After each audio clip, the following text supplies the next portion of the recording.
Well, good evening, everybody. Welcome to the Jesus Movement Live. We're continuing on with our series of Journey to Faith, and tonight we're carrying on with that part of the journey where Moses has actually not just been buried, he has passed away, but when we finished last week, Moses was up at Mount Nebo, and he went up to view the land of Canaan, the promised land. But as the Lord said, he wouldn't actually be able to go in himself. So he went up to Mount Nebo, and the book of Jude tells us that he actually wasn't buried, but in fact he died, and the Lord actually took him up. And so we learn of a resurrection in the Old Testament long before the time of Jesus. At this point in time also, we've got all of the Israelites prepared to head across to Jericho, or beside Jericho, to Gilgal, where they first go. And we learn about, on the eastern side of the Jordan River, that we had those tribes, Reuben, Gad, and a half portion of land for the tribe of Manasseh being given to those people, excepting the men had to go across and fight first, whereas their families were able to remain behind and start to inhabit the land there. So that's basically where we're going to pick up from tonight. When Moses passed away, the tradition, or not the tradition, but the laws, I guess, given by God, said that they would grieve for a period of 30 days. So we know from the time that Moses passed away that they were grieving for 30 days, and as you can imagine, he's the one that led them out of Egypt, so there would have been a great sorrow because he's been their leader the whole time. At this point in time, of course, Joshua, who was commissioned, we talked about that in last week's lesson, he takes over leading the tribe of Israel at this point in time, and Eleazar, who is the son of Aaron, is now the high priest. So we've moved into a new generation of people. We're following the genealogy of Jesus. So the descendant that we're following is actually called Salmon, and he's the first one who's going to go into the land of Canaan. So you can find his name in Matthew chapter 1, verse 4 and 5. Okay, so Moses had led some 2 million people out of Egypt, from which only 2 survived over 40 years to enter the land of Canaan. And those 2 were? Joshua and... remember the other one? Caleb, well done. So we've got Caleb, the son of Jephunneh, who was the leader of the tribe of Judah, funnily enough. And we have Joshua, the son of Nun, who becomes leader of the entire people of Israel. In that period of time, in almost equal numbers, some 2 million births took place. So we spoke last week about all the people who had passed away in the desert, but you have to realise that they'd all been replaced. So during this 40 years, you can imagine them moving through this desert in the wilderness. Some 2 million people passed away, and some 2 million babies had actually been born. So if you sort of think of this sort of slow, dreary walk, there was a lot going on. There was births and deaths happening in huge numbers on a daily basis at the same time. Whilst the plagues that God sent when his anger was burning killed the Israelites in greater numbers, the births and deaths equate to an average of almost 150 people both dying and being born every day, based on those numbers. It's a lot of people, isn't it? So imagine every day as the body of people are moving, there's 150 women giving birth to children, and there's 150 people being buried on a daily basis. So always interesting when you break down the numbers that the Bible gives and you sort of get a grasp on reality. So kicking off in Joshua, so we're in the book of Joshua tonight. So we're into a new book, chapter 1 and verses 1 to 2, and it reads, "After the death of Moses, the servant of the Lord said to Joshua son of Nun, Moses' aide, 'Moses, my servant, is dead. Now then, you and all these people get ready to cross the Jordan River into the land that I am about to give them to the Israelites.'" So as soon as the time for weeping and mourning, so again that was Joshua chapter 1 verse 1 to 2. So as soon as the time for weeping and mourning was over, the camps of Israel were expectant that they would soon be on the move again. Salmon and those camped around him, the tribe of Judah, would have been going around their daily routine when an officer of the people came amongst them and said, in Joshua 1 verse 11, "Get your supplies ready. 3 days from now you will cross the Jordan here to go in and take possession of the land the Lord your God is giving you for your own." So it's about to become very real. They're finally about to make it in after hundreds of years of being away. So that same day, while the Israelites started to pack up their camps, Joshua had sent 2 spies secretly, and he told them in Joshua chapter 2 verse 1, "Go, look over the land, especially Jericho." And this is particularly because Jericho is directly opposite where they actually are on the plains of Shittim. So Canaan was a land of city-states. So I'm going to ask you, we mentioned this much earlier when we started this series, what is a city-state? So today we have states, we recognise that there's cities, we recognise that there's countries. So what is a city-state, and can you think of an example of a city-state that still exists today? A city-state is like a state, and the city-state is the city inside the state. That's true. Is that Canberra? Canberra's... You're sort of right in Australia because it's the capital city in a state that was created for the capital. Yeah. However, it's not a separate sovereign entity, whereas a city-state is.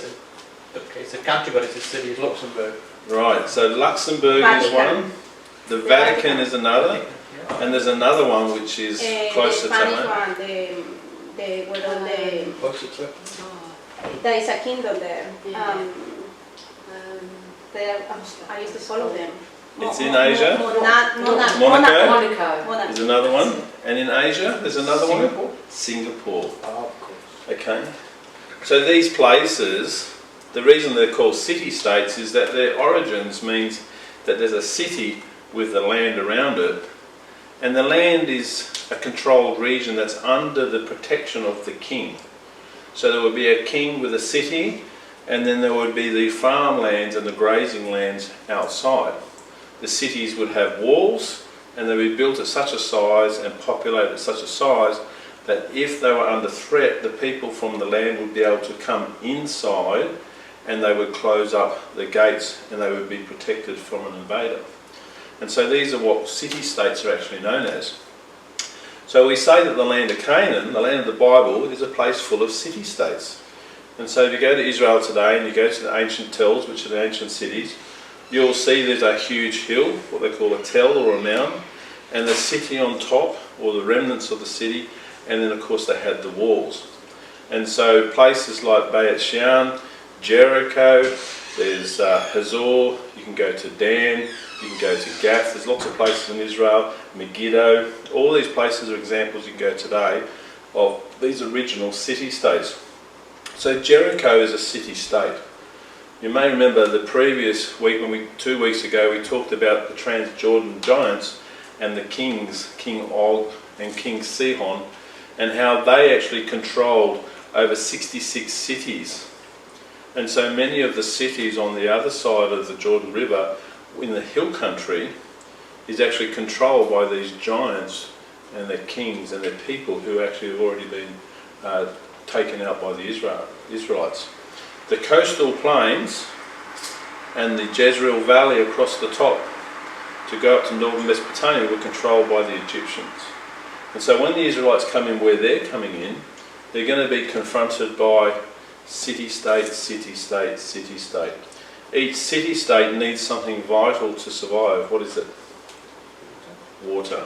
And so each of these city-states, again if you go to Israel today, you'll see that there's subterranean water that comes up, and so they build the cities where they have access to water, because when they're under siege and they close off the walls, they need to have water. And so when we get further down the Bible, we learn in Jerusalem that they actually changed the city walls when they were under siege once, because the water was actually outside of the city walls. And so they had to change it in order to protect, to be able to survive for longer against an enemy assault. So we'll come to that later. So this paints the picture about Jericho. Jericho's across the way, they're on this side, and of course they're about to enter the land. Just find out where we're up to. Okay, so Canaan was a land of city-states. There was no central government, that means. It means each of them was an entity to themselves. That means if they conquered one, they weren't going to have every other king or government come against them. Bad luck. You've taken that one, it's yours. And so it's quite unique. It means that when they conquered the land, they didn't have to fight a united army. They took one at a time. And this enabled them to do that. So there's no central government, and each city had its own king. To conquer the land, Joshua knew that he would have to go to war with each city, one after another. As Jericho was to be the first, it was only natural that the spies he sent should focus their efforts there. So Joshua essentially sent the 2 spies to investigate the military strength of Jericho. Whilst in Jericho, they chose to spend the night in the house of a prostitute called Rahab, which was built into the city wall. The king of Jericho heard they were there and sent soldiers of the city guard to look for them. Rahab hid the spies under bundles of flax on the roof. And funnily enough, when we read this story, in Israel there's 2 floods every year. And so they actually have to harvest their crops at specific times of year. And so when we read this story, it says that the spies hid under bundles of flax on the roof. That means they had just harvested the flax crop. Okay? And this is significant because the river floods every year, and so there's certain times you can cross the river. Hence it was placed on the roof to dry before it went to the threshing floor. So that means that when they went up onto the roof, it's obviously the full sun, the roofs are flat over there, and so there would have been plenty of material for them to physically hide under. And so that becomes significant, understanding why the flax was on the roof. So the soldiers asked Rahab to bring them out. For Eastern customs did not permit any man to enter a woman's house without permission. But she told them that they had already left. Escaping capture, the spies promised to spare Rahab and her family after taking the city. Even if there should be a massacre, she had to mark a house by hanging a scarlet cord out of the window. And so I have a first picture for tonight. This is an artist's impression of them going down the wall and the houses built there. A little bit later I'll explain that this picture is very wrong because the city is not very big and the walls were not this tall. So I will explain that. But have a look at that. It gives you a bit of a period piece of what they were actually doing. So the scarlet cord, does anyone have any understanding, or have you read or learnt anything about the scarlet cord? Why was the cord scarlet and what's its significance in the Bible? Has anyone ever studied anything about the colour scarlet in the Bible and what its association is? It's like royal or something, or holy or something. Purple is holy in the Bible, and it was used in the Temple of Jerusalem and the robes of the kings, etc. And there was some garments associated with the priesthood. But no, it's not that colour. It's scarlet. So scarlet's a deep red colour. I reckon A that slightly has to purpley be red. the blood of Jesus, some connection there. Okay, the blood. Any other thoughts? We've brought up that it's the blood, represents blood. What other blood? We're talking about the Israelites now. They're actually just going into the land of Canaan for the first time. Jesus hasn't been. What other blood was used in the Bible?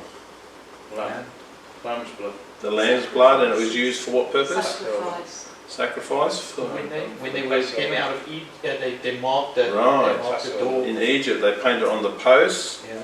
and on the lintel, didn't they? So the scarlet coloured cord is associated with the Passover blood of Egypt. When death visited Jericho, Rahab and her family would be spared. Do you understand the connection? Yeah. Right? So in Egypt, they painted the blood, and the angel of death passed over those houses, and they were spared. In this case, the scarlet cord was hung out, and there was nobody that went to actually kill them. So they were spared. So the significance is exactly the same. The prophet Isaiah, in chapter 1 verse 18, says that sins are like scarlet. So he references this scarlet colour, indicating that Rahab the prostitute was a sinner. So there's an association with sin as well. Why did Jesus die? He paid the price in blood for our sins. So here we find the connection between blood, the Passover, and then Jesus, of course, ushered in the new covenant, and he said when he took communion that with this blood that he was going to shed, that our sins would be covered or paid the price for, as if they didn't exist. And so we see in this story an association with the colour scarlet and blood with these two events. So, indicating Rahab the prostitute was a sinner whose actions to protect God's people washed her, it says in the same verse in Isaiah, white as snow.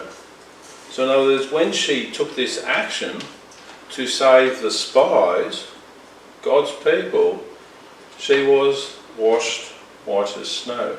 So that's Isaiah chapter 1 verse 18. Interesting, the Bible, isn't it? Because there's always stuff in other parts of the Bible which talks about these other events, which when you bring it together, you get a much richer picture of what's going on.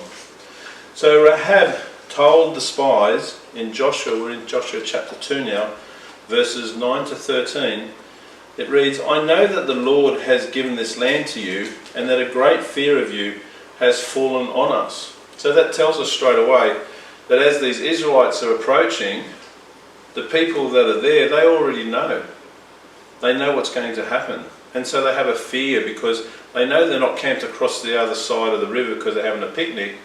They know they're about to come in and take the land. And so they understood that this was something that was being given to them by God. And Rahab speaks this at the moment. She goes on to say to the spies, we have heard how the Lord dried up the water of the Red Sea for you when you came out of Egypt, and what you did to Sihon and Og, the two kings of the Amorites sent east of the Jordan, whom you completely destroyed. So again, you can imagine all those people in the land of Canaan. There's a couple of million plus Israelites on the other side. They all know about these people. They knew about the Red Sea being parted. They knew about the Egyptian Pharaoh being killed in its waters. And they know about them winning the battles on the other side. So there's no mistake about what's going on here. So they're fully aware. She continues, when we heard of it, our hearts melted and everyone's courage failed because of you. For the Lord your God is God in heaven above and on the earth below. Now then please swear to me by the Lord that you will show kindness to my family because I have shown kindness to you. Give me a sure sign that you will spare the lives of my father and mother, my brothers and sisters, and all who belong to them, and that you will save us from death. So she understands by saying save us from death, the Lord actually instructed them, didn't they, that when you go into the land that you are to kill all people. She knows this. So obviously this word has gone before them. So the two spies, known to be there by Jericho's king, did not try to go directly back and risk being caught. Instead, Rahab let them down by a rope through the window because her home was built into the city wall, and counselled them. And in Joshua chapter 2 verse 16, she said, go to the hills so that pursuers will not find you. Hide yourselves for 3 days until they return, and then go on your way. They left in the night and hid in the hills until the search for them ended. Returning to Joshua, in verse 24 they said, the Lord has surely given the whole land into our hands. All the people are melting in fear because of us. So there's an understanding on both sides of the Jordan River who's going to be victorious before anything happens. So the news that spies had gone across the Jordan River to Jericho, it spread around the camp. Salmon and all the other people heard that as a nation of God's people, they were feared and known from when the Lord had dried up the water of the Red Sea. Early the next morning they removed camp from Shittim to the edge of the Jordan River. They remained there for 3 days until officers went through telling them, and this is in Joshua chapter 3 now, verse 3 to 4. When you see the ark of the covenant of the Lord your God and the priests who are Levites carrying it, you are to move out from your positions and follow it. Remember, he says positions. Remember, the camps are always organised according to the tribal camps from back in the time of the Sinai. Then you will know which way to go, since you have never been this way before. But keep a distance of about 1,000 yards, and 1,000 yards is about 2,000 Hebrew cubits or 900 metres, between you and the ark. Do not go near it. So they're being warned not to go anywhere near the ark itself. Joshua also told them in verse 5, consecrate yourselves, for tomorrow the Lord will do amazing things among you. So what does consecrate mean in this sense? What's he asking them to do?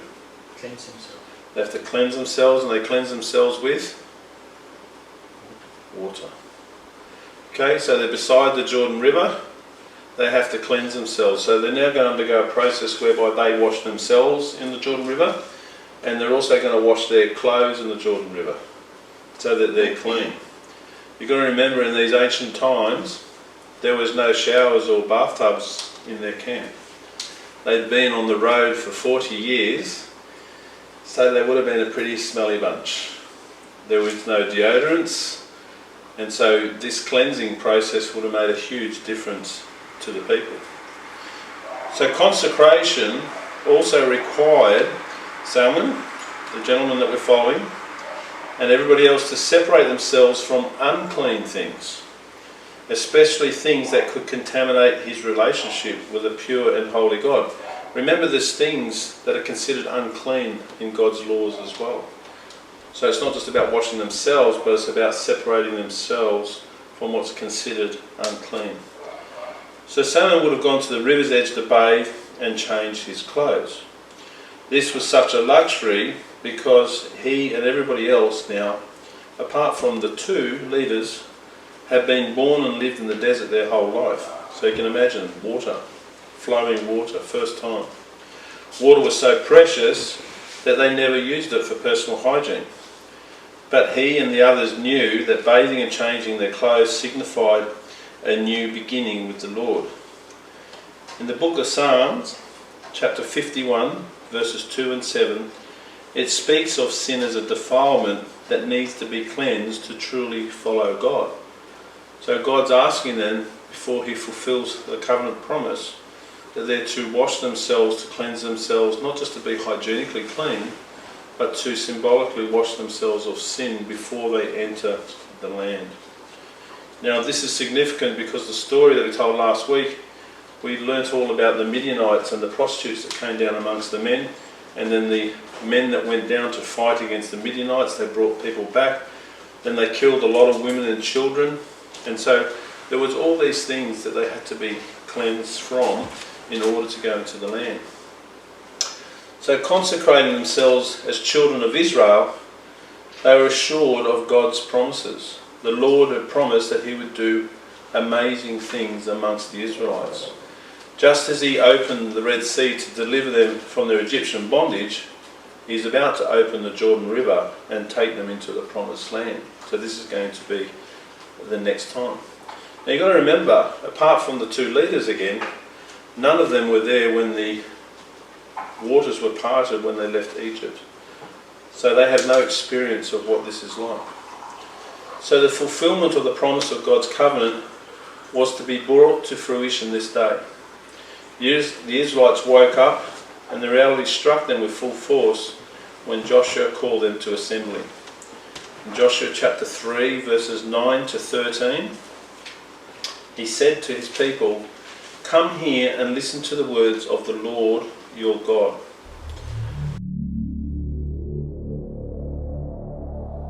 And that he will certainly drive out before you the Canaanite, Hittites, Hivites, Perizzites, Girgashites, Amorites, and Jebusites.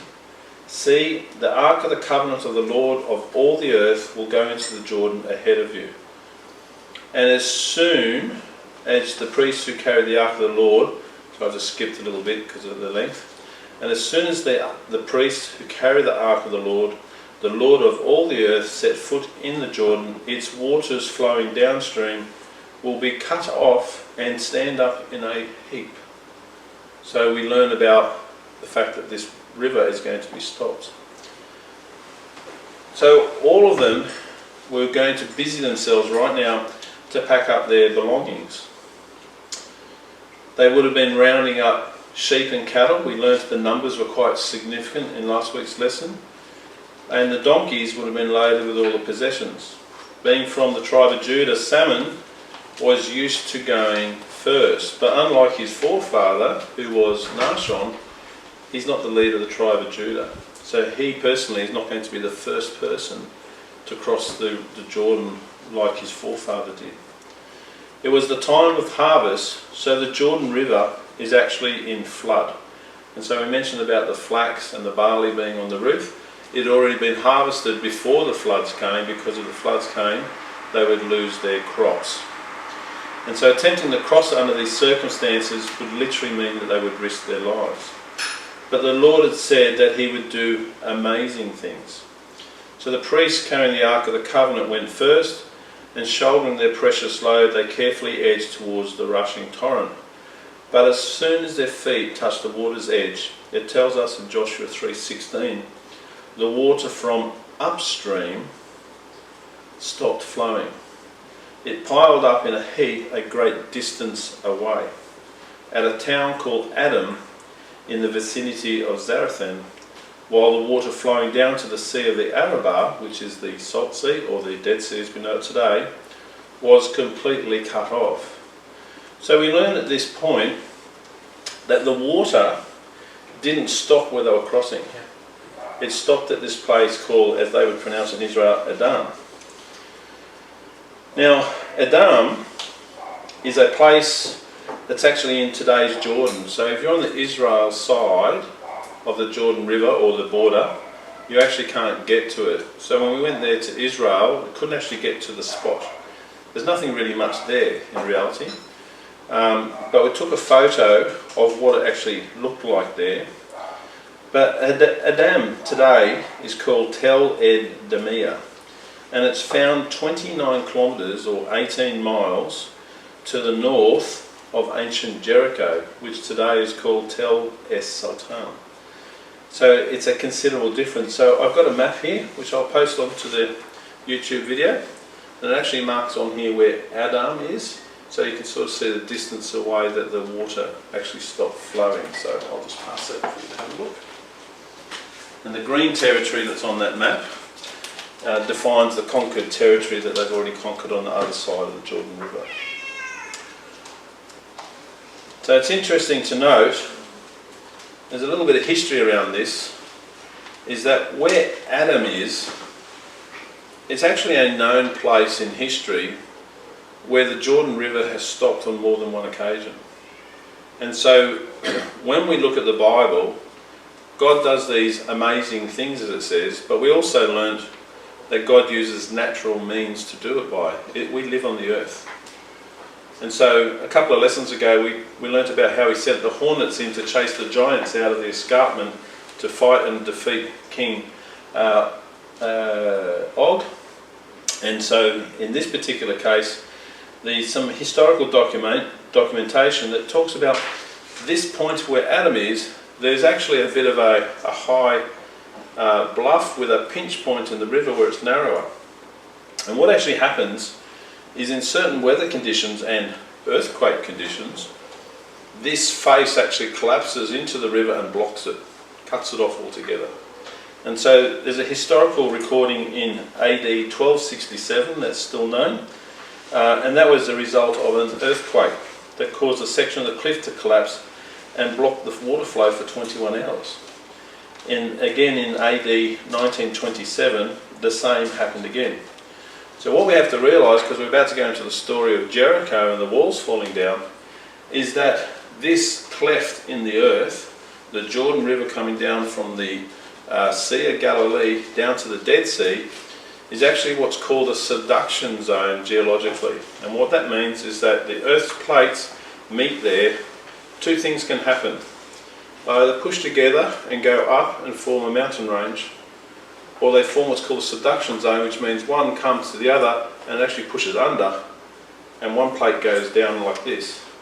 When that happens, the face rock that's on the other side, it actually pushes it down like this. It forms a cleft. And so as this rock continues to push down, the surface that was flat there, obviously it pushes against it and it does this. So the top of my fingers sort of represents the shape. And that's what you have in Israel and Jordan today. All the way down, you have this tectonic activity, this subduction zone, where one goes underneath the other. If you remember the story of Sodom and Gomorrah in the Bible, it actually talks about how there was tectonic activity happening. It was talking about the sulfur in the air. Well, this is volcanic activity. So this whole region here is actually a rift valley. There's a subduction zone, and there's constant earthquakes and tectonic activity that happens here. And that's why it's the lowest place on the earth, because it's actually pushing down rather than pushing up. So this particular place at Adam, where the cliff comes out, every time there's an earthquake, or in other words, these plates are pushing, this section collapses down and blocks the river off. And so we find here in the Bible that when the river stops flowing, that this tectonic activity, this probably explains exactly how it physically happened. When we come to the story of Jericho city falling down later, we actually find that they talk about them marching around in circles and then blowing their trumpets. But it wasn't the trumpets that brought the walls down, it was actually tectonic activity. And the way the walls collapse, which I'll explain a bit later, there's sections of the wall that collapse, and the Bible says this, and there's sections that remain up. For that to happen means you have to have what's called a sine wave. Right? And so what that means is as it's moving and buckling, you've probably seen bridges on film footage going like this. When that happens, some sections fall down and other sections get lifted up. Some of it remains, some of it collapses. And so the soldiers were able to go up inside the walls. But we're going to come back to that later. But at this point in time, we find that the river stopped, or is going to stop, because of this tectonic activity. It's going to block the river. It's not at the location, it's 29 kilometres away. So if you're ever watching a movie, and this is always the case, you'll see that the waters part and the Ark of the Covenant goes across and stands in front of this wall of water while all the people pass safely by. But picture this, there's 2 million plus people. So this huge area, 29 kilometres long, gives a massive space for them to be able to move across. If it was just a little narrow gap, they were going to be taking a long time to get across the other side. And so I have another picture for you. And this picture shows the priestly garb. Again, we'll put this onto the YouTube video. Carrying the Ark of the Covenant, and of course, what do you see in the background? A wall of water. But this wasn't the case. There would have been no water for 29 kilometres. Okay, so the Bible, if whoever produced the pictures and whoever makes the movies, if they read the Bible, they would understand that this is not how it actually happened. But it's a beautiful picture of what the priestly garments were like and what the Ark of the Covenant looks like. And the last picture which I'll pass you from being there is that this is the road on the Israeli side that goes across to the Jordanian side, and this is actually where Adam is. So it is a place today. As I mentioned, it's called a different name. It's got a name akin to who lives there today in the Muslim Jordanian nation, and it's called Tel Ed Demiyah. And so it's just on the other side of those trees. We couldn't get there because it was fenced off. However, it's a real place. So again, if you go to the land of Israel, go to Jordan, you'll see what the Bible says is truth. These places really do exist. Yeah, we just stopped here, pulled off again in the West Bank. We're in a place called Adam. And you can see all the barbed wire fence here, the security fence. This is a crossover point over to Jordan. This is Adam. This is where the river stopped. You can't see the river from here, it's a little bit through those gates, probably half a kilometre or so, but this is where the river stopped when they crossed to Jericho, when the Israelites first came through and they went into the river with the Ark of the Covenant. All the way back up here is where the actual river stopped. So I'm just standing here panning around, so there's all the hill country in the background looking back towards the Mediterranean. It is very dry and barren. You can see how brown it is, it's just dry as anything here. And all around us we've got date plantations and corn. They're actually farming in here. It looks so barren, and yet they're obviously pumping water out of the Jordan River to feed all of this. And you can see the size of the scape, the hills in the background there, that's going up to the plain, so that's all Jordan over there. You can see all the housing. You can see all of this alluvial deposits in front of us behind the fence there. So that's all caused by the river. Nice business made by God for putting road base down. So again, through those gates to Adam, where the Jordan River stopped when the Israelites crossed into Jericho. So where it is on the other side, we're quite close to the mountain. Apparently they have landslides there, and that land will give way from time to time. It's been recorded historically to collapse into the actual river and block it. So obviously when the Israelites crossed the river with the Ark of the Covenant, God caused this slide to happen at the time, and it blocked the river, stemmed the flow, and across the river they went. And of course when they stepped off the river at the other side, God caused the river to flow again, so that blockage was removed and down the river came again.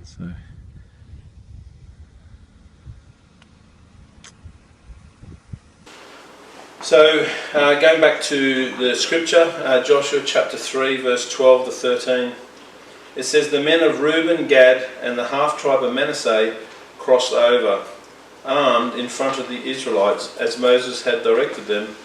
About 40,000 armed for battle crossed over before the Lord to the plains of Jericho for war." So we actually learn that they sent those men whose families weren't going over, they sent them first. And they give us the number of 40,000 people.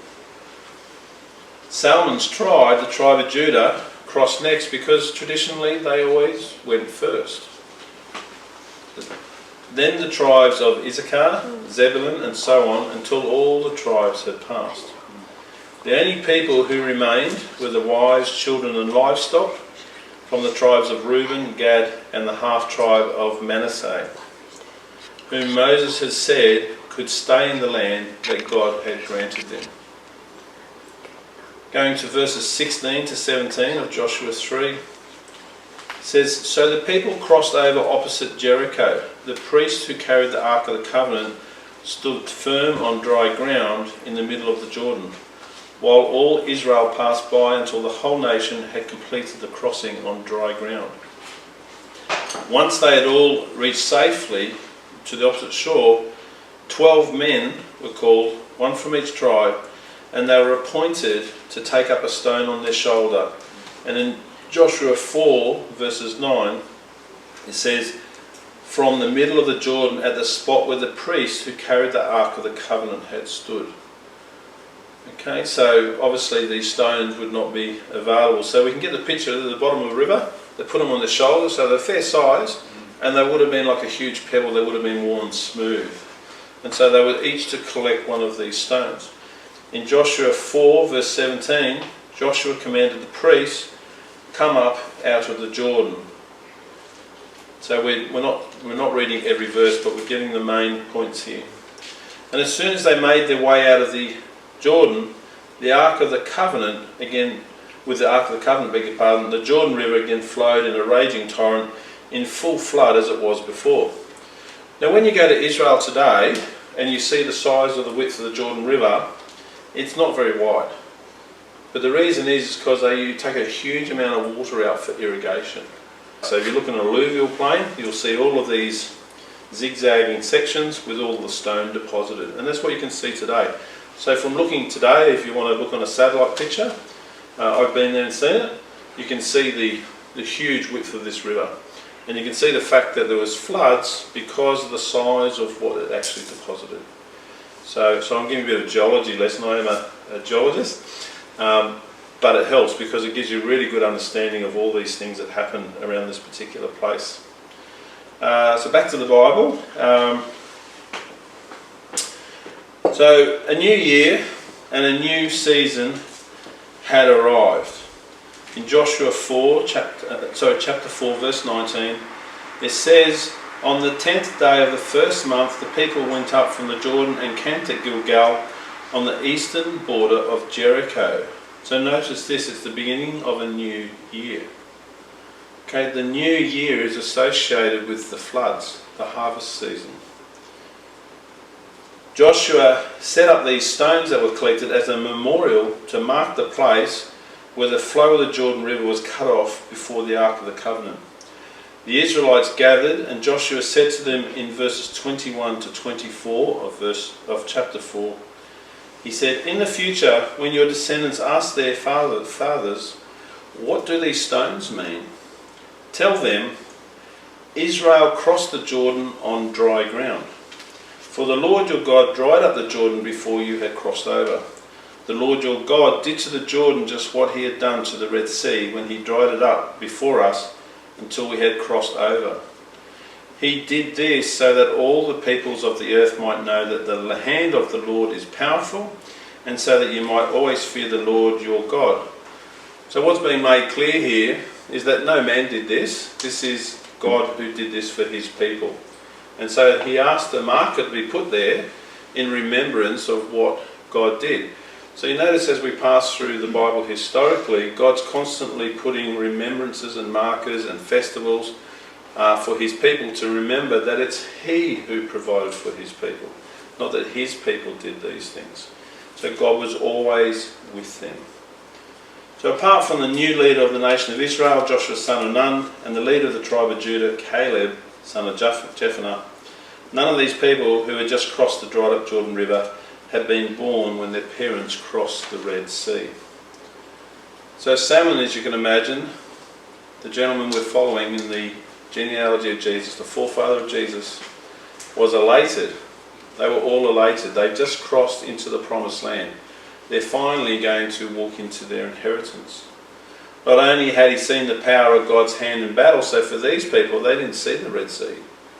So what they've seen God support them and favour them in such a way that they won their battles against these kings on the other side of the Jordan River. And now we find that he's stopped the river and they've gone across. So they're very much cognizant of the fact that God is actually providing and protecting them and providing the power for everything that actually happens. But so at this stage they've witnessed this extraordinary illustration of God's power over the natural world that they lived in. He'd heard his parents' stories about the crossing of the Red Sea, and you can imagine they would have all been trying to imagine what would it have been like, and now they've seen it for themselves. They've seen a river dry up. So now he understands. So once they've gone across the other side, of course, they form another camp. So they would have settled into their camp, and the Israelites didn't realise that all the Amorite kings who occupied the hill country along the Jordan River and the Canaanite kings who lived in the lowlands along the coast had heard how the Lord had dried up the river. In Joshua 5, chapter 5 now, verse 1, it says, "Their hearts melted and they no longer had the courage to face the Israelites." So now they not only had heard about them, but now they didn't actually want to face them. They were fearful of them. Could you imagine? They just heard the story about how the Jordan River stopped 29 k's away and 2 million people waltzed across from a raging torrent, flood season. Got across the other side and then the water resumed again. That would be enough to strike fear into people. But just before that, they'd overcome these giants and their kings and taken over the lands on the other side. That would be enough to strike fear into them. But this is happening right now while these people are alive, so it would have had a much bigger impact than the now ancient story about the Red Sea. So having brought this new generation of Israelites into the promised land, the Lord needed to do one more thing to fulfill his covenant with his people. So he said to Joshua in verse 2 of chapter 5, make flint knives and circumcise the Israelites again. Okay, so we get to a grim part of the story. Why were they not circumcised? Okay. Because this goes back, this covenant starts at Genesis 17. Right. So what does that tell you? They were not following the rules. So they weren't circumcised. Right. So in other words, when God spoke to Abraham originally, he said that he was to circumcise Ishmael himself and all of the male servants in the household. And so this is something that Abraham upheld. But when his people went into the land of Egypt, this tells us that across a period of time, these people stopped following what was required. They were in a land with foreign gods and they were influenced by where they lived. And so circumcision obviously stopped. The other thing is that when they brought them out of Egypt, all of those who came out of Egypt, so we're only supposing now, suppose they were all circumcised, then during this time in the desert, it's telling us that this new generation, there had been no circumcision. Okay? So it's making it clear, however, that they have to be circumcised. So it says make flint knives. Does everyone know what flint is? It's a stone. It's actually like a shale. So there's some stones which are formed from rivers and they deposit silt. So in other words, not the coarse stone but the fine silt. And over time this silt compacts in layers. So you can imagine every time the river flows it deposits a layer and then it deposits another layer and deposits another layer. And so one of these layers can be separated from the other, like shale today, and they would have been able to sharpen and shape it. It's not hard either. But you can knock it as well and it marks sharp edge. Correct. Yes. So you can speed up that process of actually... But the fact is because it's in layers, you can actually knock it at an angle and chip away the layers to form a sharp edge. So just think about it. Men, there's someone coming at you with a sharpened stone and they're going to circumcise you. So this is pretty extraordinary. So my question to you now, before we go any further, is what's the significance of them being circumcised now? They consecrated themselves to God by washing themselves in water before they came across. They came across the Jordan River and the first thing God says is you now have to be circumcised. What's the significance of circumcision? New covenant with me. Right, and it's a blood covenant. Not only is it an external symbol that you're God's, and it can be proven because they're the only men who are circumcised, but it's actually a significant covenant because there is blood shed in order to fulfill this covenant. And so, Salmon and every other man, now when we talk about men here, babies from the age of 8 are circumcised. So every male that's 8 days old or older had to be circumcised. Okay? There's 2 million odd people that went across. I haven't got the numbers in front of me, I don't think, who went across. So there's a huge number of men. Let's say half of them were men. We're talking about over 1 million males to be circumcised. Okay? So this is some huge exercise. So they were called out to one of the hills at Gilgal. So this is where they assembled when they first went into the land of Canaan. Gilgal is approximately 10 kilometres north of Jericho, and it is a place that you can go to today as well. It still exists. So 10 kilometres north of Jericho, they parked all of their people and they had to be circumcised.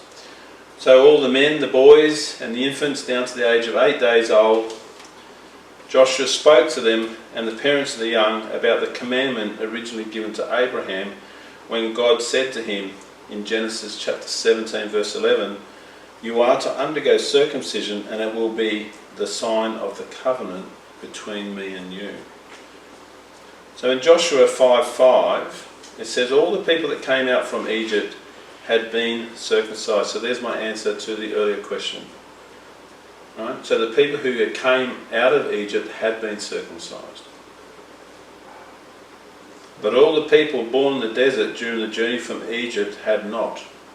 So that whole generation had not been circumcised. So entering the land of Canaan, only Joshua and Salmon's tribal leader Caleb had been circumcised. The Egyptians punished the sin of the sons of Jacob. When God rescued the Israelites from slavery, he forged them into a nation of his people whilst they wandered in the desert for 40 years. Now the time had come to restore them with a covenant promise of the land.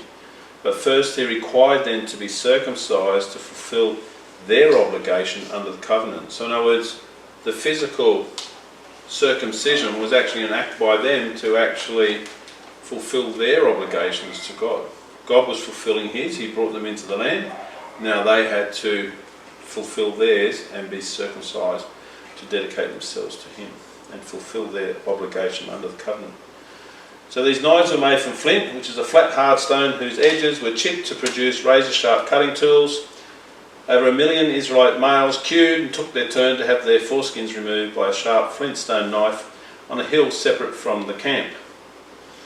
So Joshua chapter 5 verse 3, it says, so Joshua made flint knives, so it says plural, obviously there's a lot of people here, and circumcised the Israelites at a place called Gibeath Ha-Araloth. This hill, named Gibeath Ha-Araloth, means hill of foreskins. So there you go. They named a hill after this place. So Salmon took his turn on that hill. The mohel, so this is the person, this is what they're called, who's responsible for doing the circumcision.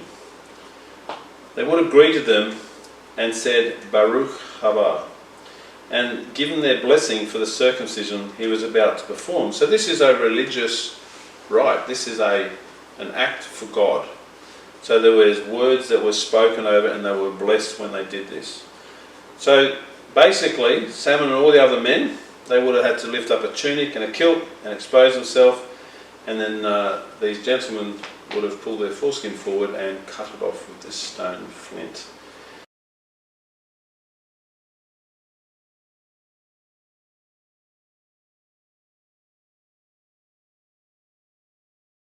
The ceremony performed is called the Hadafat Dam Berit, shedding the blood of the covenant. So it has a name. And is performed by a mohel, which is a person specifically trained for circumcision, who completes 3 tasks. The first one is to cut away the foreskin with a knife. The second is to expose the glands, and what's called the metzizah is the process of removing the blood from the wound. So this is very specific. On the Gold Coast here in Queensland, Australia, where we live, there's actually one place where you can have a circumcision performed, and the doctor who does it is a Jewish man. So that's how far removed it is from society today. But it's still part of what they do. So before completing these tasks, the mohel would welcome the person to be circumcised with these words, as I mentioned, which is Baruch haba, and that means blessed is the one who has arrived. He then recite a blessing to acknowledge that the mitzvah, which is the commandment of circumcision, is about to be fulfilled. So after this, Salmon and all the other men, sore men, would have returned to camp, and they would have been obliged to stay in their tents until they're healed. They had been camped for 4 days at Gilgal when they actually celebrated the Passover. Remember we said that they crossed on the 10th day, the Passover is on the 14th day. And in Joshua chapter 5 verses 11 to 12, it says, the day after the Passover, that very day, they ate some of the produce of the land, unleavened bread and roasted grain.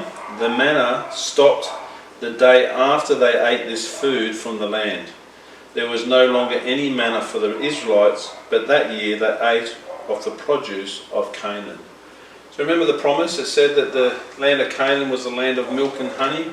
So in other words, they say, make it quite clear there was provision there. So at this point in time, God's no longer sending manna to feed them. That period of time is now finished, and they now eat from the land of Canaan. So you can imagine how excited they are. Salmon and all the other men, and all the women, all they'd ever known since they'd been weaned from their mother was how to eat manna. Right? Apart from the time when they received the quail. So you can imagine what a wonder it was to taste all these different foods. So due to the presence and the proximity of the Israelites, no one entered nor left the city of Jericho. So as I mentioned to you, it was all clammed up. The people of Jericho thought they were well prepared for the siege. They had collected their harvest, because we mentioned about the flax and the barley on the roof, brought their animals inside and stored much needed water from the spring for inside the walls. Nearby, Joshua was confronted by a man holding a drawn sword, who said he was the commander of the army of the Lord in Joshua 5:14. And it is that point that I'm going to stop tonight. Okay? So at this point in time, next week's lesson, we're going to go into the story of the taking of Jericho itself. I'm going to speak very specifically about the city of Jericho. We've been there, about how it has 2 walls and how the city actually functioned, about the actual physical size of the city, about the number of Israelites, and how this wasn't about how many soldiers and how many people, because Jericho in fact is a very small place. And so there was a reason for why God called these people to do what they did. It wasn't about might, because God was going to destroy the city. It was actually about obedience. Okay? God called them to do the marching around the city. God called them to blow the shofars, the trumpets. It was about obedience, and then he would take down the city. Sometimes it's misinterpreted that it's by the actions of the men walking around, like the trampling of the feet and the blowing of the horns, that the wall were vibrating and somehow fell down. No, it's not. That was all about obedience. Okay? So I'll talk about the numbers of people inside Jericho, because there were far fewer than the Israelites walking around them, and we'll go into that whole story of what happens there. So is there any questions for tonight? We covered everything pretty well. Yeah. All right. Well, we'll wrap up on that note. So thank you to everybody online. Thank you for joining us tonight. As I said, next week we'll be having a look at Jericho, the taking of the city. We'll have a look at some of the geology of the city as it is today. There's been a lot of research done there, and we can see how they've actually determined that this place is real, that there was a fire there, as the story tells. There is ruins that depict how the city was built, etc.